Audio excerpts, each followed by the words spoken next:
নমস্কার বন্ধুরা, চিংড়ি মাছগুলো আগে থেকে নুন হলুদ মেখে রেখেছিলাম। কড়াইতে সর্ষের তেল দিয়ে দিলাম।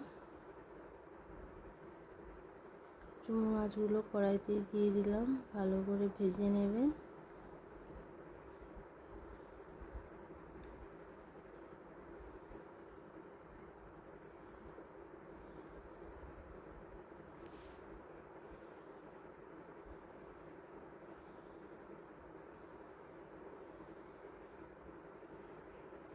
এবার কড়াইতে সরষের তেল দেবেন, 5 ফোড়ন দেবেন,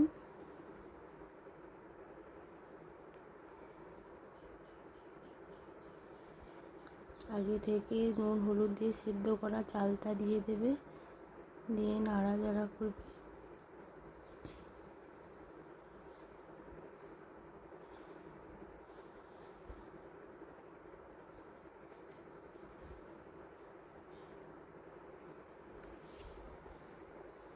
নুন দেবেন,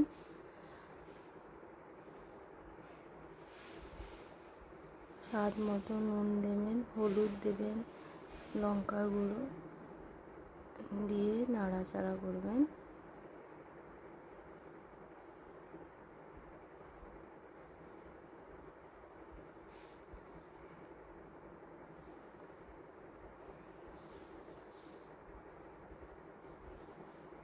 ভালোভাবে নাড়াচাড়া করে তারপরে খানিকক্ষণ পরে জলে 2 কাপ মতো জল দিয়ে দেবে।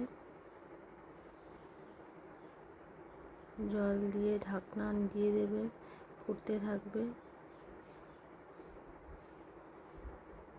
ভেজে রাখা চিংড়ি মাছগুলো এবার দিয়ে দেবে। ফুটে এসে গেলে তারপরে নাড়াচাড়া করবেন।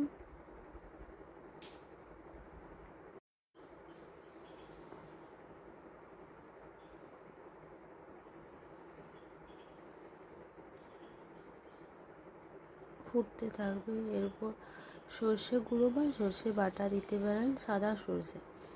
আমি সর্ষে গুঁড়ো দিয়েছি, তোমরা চাইলে বাটাও দিতে পারো বা গুঁড়োও দিতে পারো।